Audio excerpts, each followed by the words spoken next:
Hello friends, my name is Arshpreet और आज हम पढ़ने जा रहे हैं डेरिवेशन ऑफ ड्रिफ्ट वेलोसिटी। ये एक बहुत ही इंपॉर्टेंट टॉपिक है।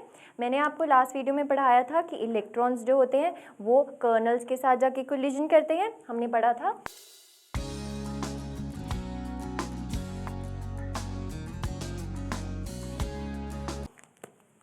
इलेक्ट्रॉन्स और सपोज ये क्या थे, मेरे पास कर्नल्स थे। इलेक्ट्रॉन्स मूव करना स्टार्ट करते हैं।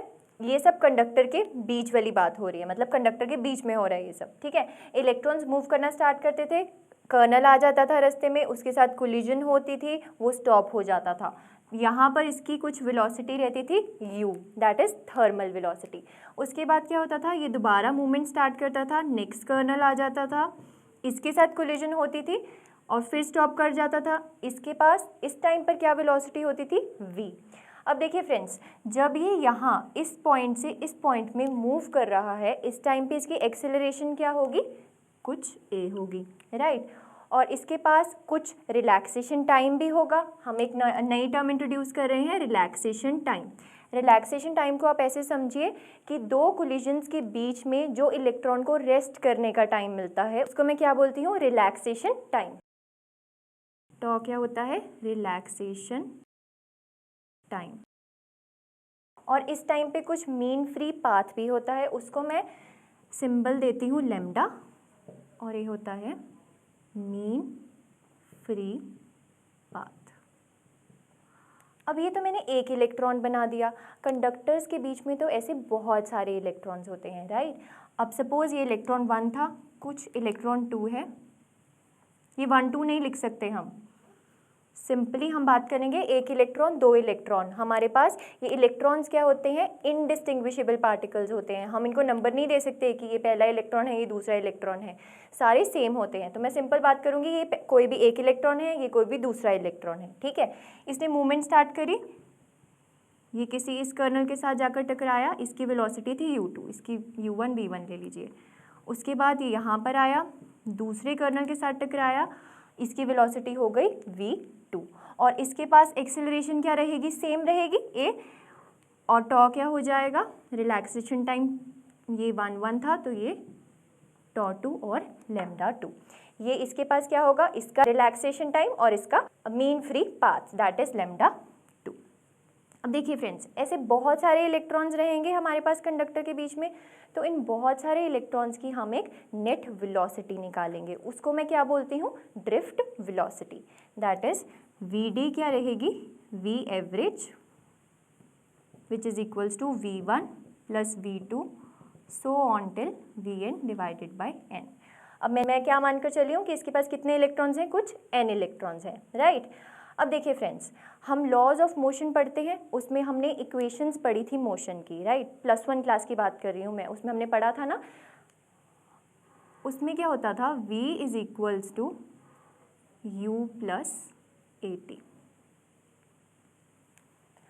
अगर आप सबको ये इक्वेशंस याद नहीं हैं तो आप टाइप कर सकते हैं आईविज एजुकेशन चैनल पे सतीश सहानी, वीडियो के आप लिखेंगे मोशन, लॉज ऑफ मोशन, उसमें आपको ये सारी डेरिवेशंस मिलेंगी। v is equals to u plus at, v square minus u square is equals to 2as, उसमें सतीश सर ने सारा डिफाइन करवाया हुआ है इन इक्वेशंस के बारे में, ठीक है। अब बात करते हैं, ये थी मेरे पास ड्रिफ्ट वेलोसिटी v, तो मैं इसको क्या लिख सकती हूँ, u1 प्लस a t1। इसको मैं क्या लिख सकती हूँ, u1 plus a t1। Similarly इसको मैं क्या लिख सकती हूँ, u2 plus a t2। Acceleration तो सेम रहेगी सबकी, ठीक है।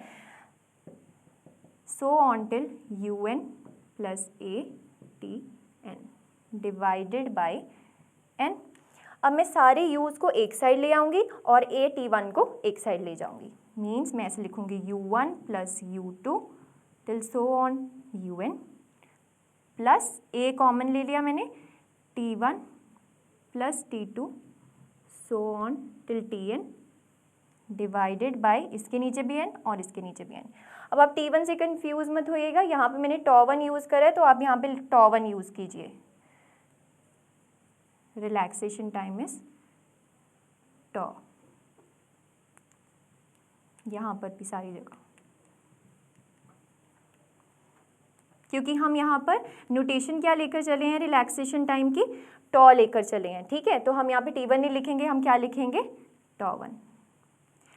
अब देखिए फ्रेंड्स, मैंने आपको लास्ट वीडियो में पढ़ाया था कि जो U एवरेज, ये क्या थी, थर्मल वेलोसिटी थी और इसकी वैल्यू क्या आ जाती थी, 0 आ जाती थी।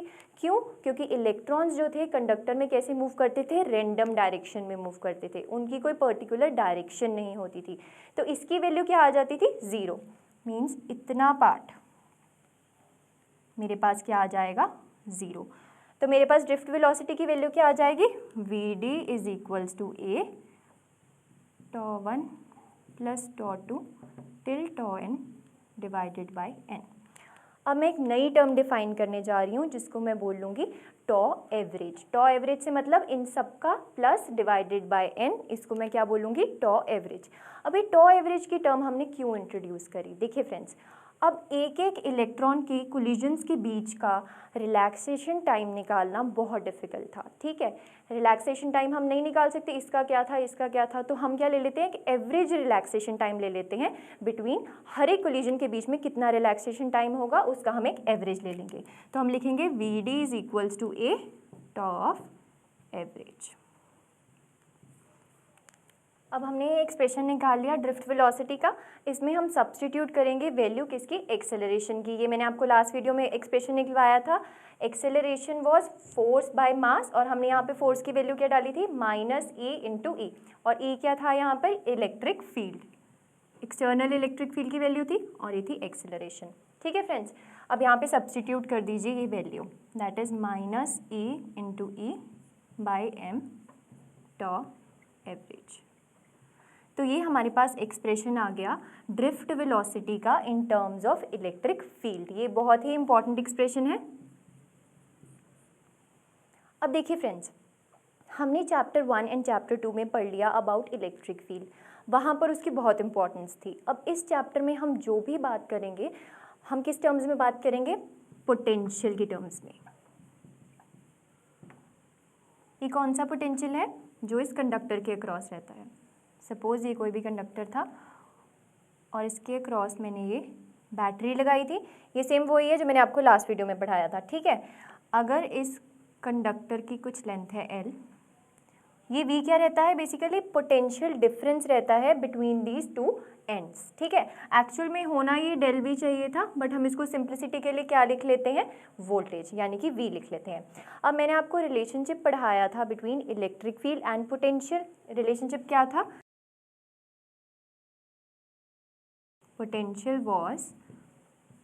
पोटेंशियल क्या रहता था, माइनस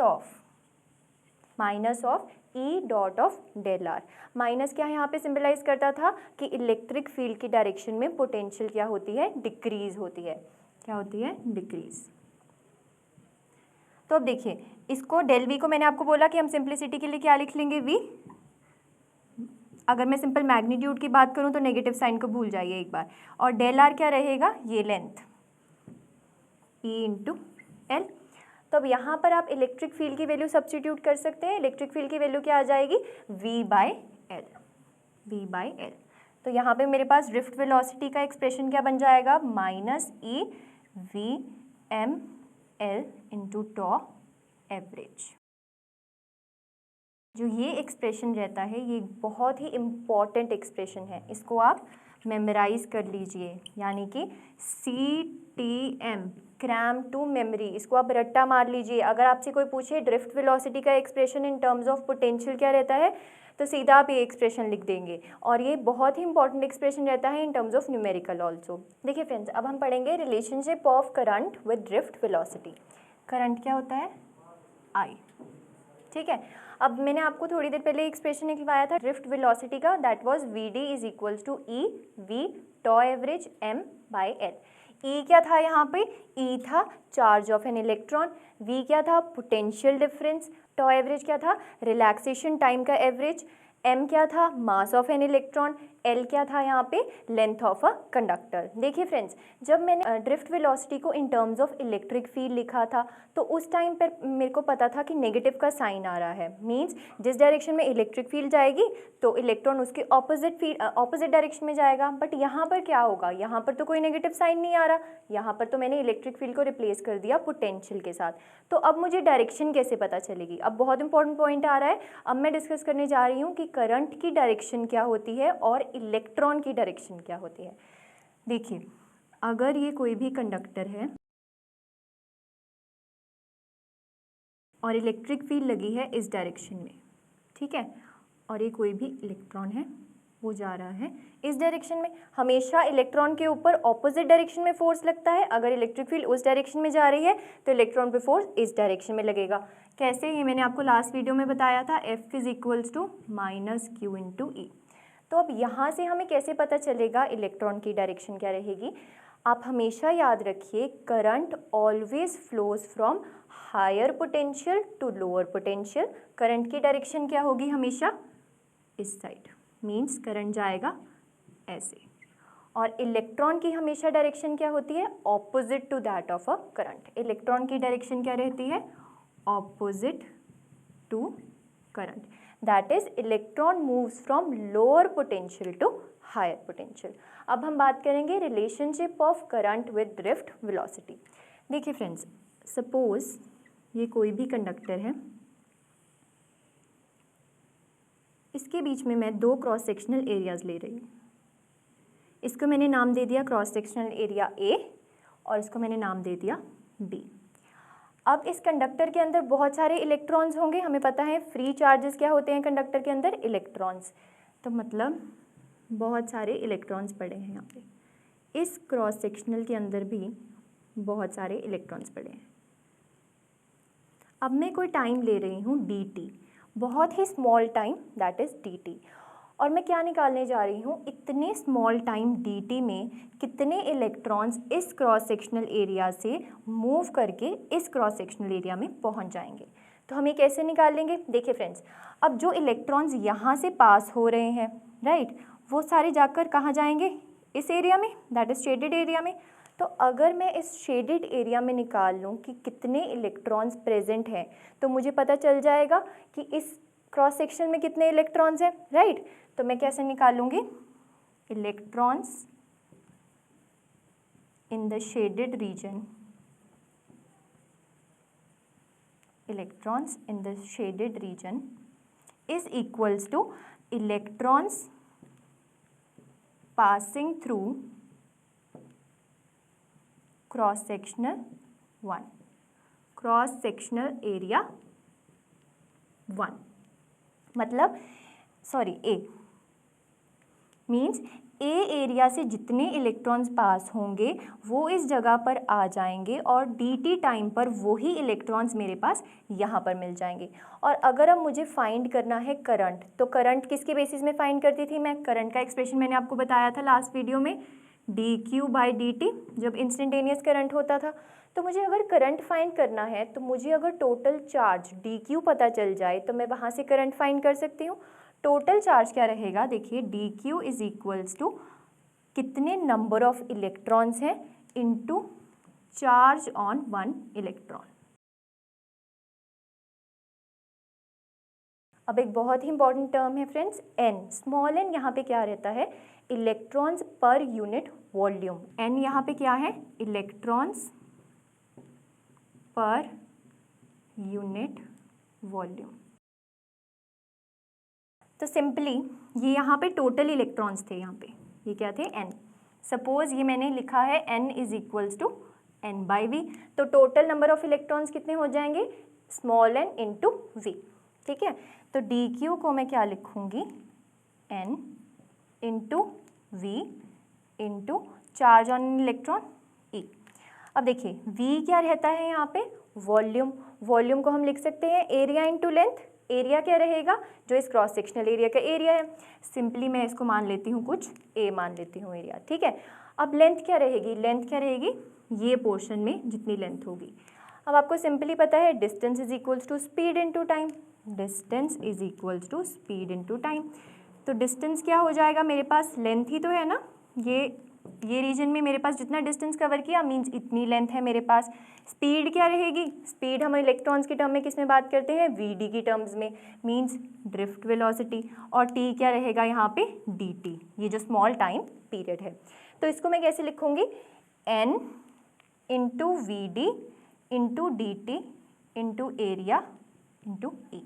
तो मेरे पास डी क्यू की वैल्यू क्या आ जाएगी, d q is equals to n v d d t A into e, n v d d t A into e. अब देखिए फ्रेंड्स, अगर मैं इस एक्सप्रेशन में डी टी को इस साइड ले आऊँ डी क्यू के नीचे, तो d q by d T क्या बन जाएगा मेरे पास, करंट, और मुझे यही निकालना था करंट का रिलेशन। तो d q by d t current रह जाएगा और इस साइड क्या रह जाएगा, n v d into A into e. तो मेरे पास क्या आ जाएगा, d q by d t is equals to v d e n into A. अब इस एक्सप्रेशन में वी डी क्या है, ड्रिफ्ट वेलोसिटी, ई क्या है, charge on an electron, N क्या है, इलेक्ट्रॉन्स पर यूनिट वॉल्यूम। इस बात का ध्यान रखिएगा, बच्चे बहुत गलती करते हैं इक्वेशन में कि एन यहाँ पे वो टोटल इलेक्ट्रॉन्स मान लेते हैं, बट एन क्या होता है, total electrons per unit volume, और ए क्या रहता है, एरिया।